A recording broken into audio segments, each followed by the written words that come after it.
Bonjour Patrice, on va dire effectivement qu'on est en terrasse, en Italie, en train de feuilleter les journaux, sauf que c'est moins détendu que ça. La une des journaux, hop, ma petite béquille qui est tombée, bah voilà ce que c'est, de faire l'imbécile en deux roues, même à 15 à l'heure. Bonjour à tous. Il y a beaucoup de choses. Très sérieuses, oui. Oui, il y a des unes très économiques. sérieuses. Alors bon, par exemple, la croissance est de retour, mais on aimerait bien que les emplois en fassent autant. Vous avez des reportages, ça dit passionnant, sur les efforts méritoires du Maroc pour lutter contre l'islamisme. Ça, c'est dans le Figaro.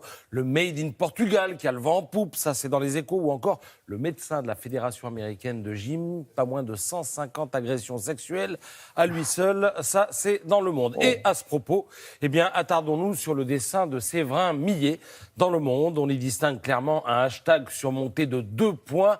On peut donc parler de hashtag de combat. Et puis, dans chaque case formée par le hashtag, regardez l'ombre chinoise d'un visage masculin. Alors, il ne faut pas trop se forcer pour imaginer ces hommes prisonniers. Reste à savoir de quoi, de leurs habitudes, prisonniers de leurs bêtises, prisonniers de leur culpabilité, prisonniers sans raison. Allez savoir, parce que c'est vrai, on croise un peu de tout dans les témoignages de ces hommes qui accompagnent dans les témoignages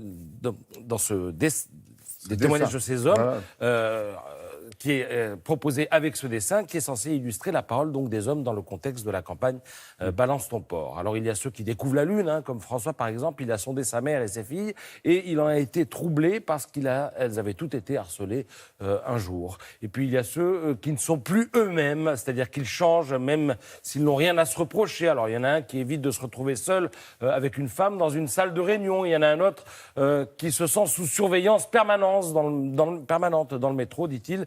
Eh bien, je m'assois désormais loin des femmes et je fais en sorte qu'on voit mes mains lorsque la rame est bondée afin de ne pas être pris pour un frotteur. Alors, ça a tué ma spontanéité et ça diffuse un sentiment de culpabilité, dit-il. On découvre des hommes qui vivent aussi dans la hantise de se faire lyncher en ligne à grands coups de hashtag balance ton porc. Alors, on s'étonne évidemment de la formidable capacité de ce mouvement à culpabiliser des hommes qui n'ont agressé personne, le plus concernant étant peut-être celui qui s'auto-flagelle en disant « on a l'impression qu'on ne dit pas ce qu'il faut ». Je dois être maladroit, dit-il. En fait, l'idée, c'est sens-toi coupable. Si tu ne sais pas pourquoi, eh bien, c'est pas grave. On trouvera un truc à te reprocher. Alors sinon, vous avez quand même 2 ou 3 hommes qui bougent encore. On ne peut pas mettre tout le monde dans le même panier. Le violeur récidiviste et le frotteur frustré du métro, dit l'un. Tout ça est l'expression du mépris des hommes, dit l'autre.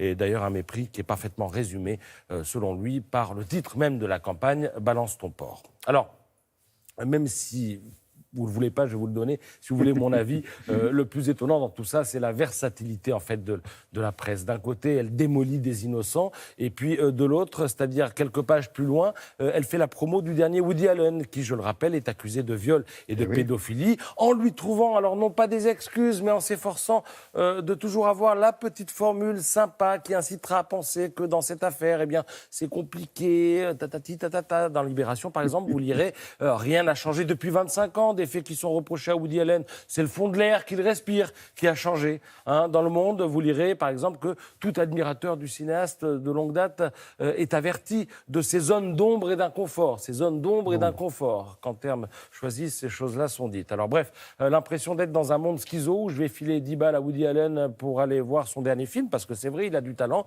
mais où on m'explique en même temps que ce que je peux faire et ne pas faire. Et à ce propos, pour terminer, je conseille l'infographie du Parisien sur l'outrage sexiste et les comportements qui seront bientôt sanctionnés. Alors regardez les dessins, on ne pourra plus bientôt faire par exemple de commentaires sur la tenue vestimentaire d'une femme. Mais comme vous êtes un homme et que j'en suis un autre, eh bien je voulais vous dire que vous avez une magnifique chemise et un très beau pull ce matin, Laurent.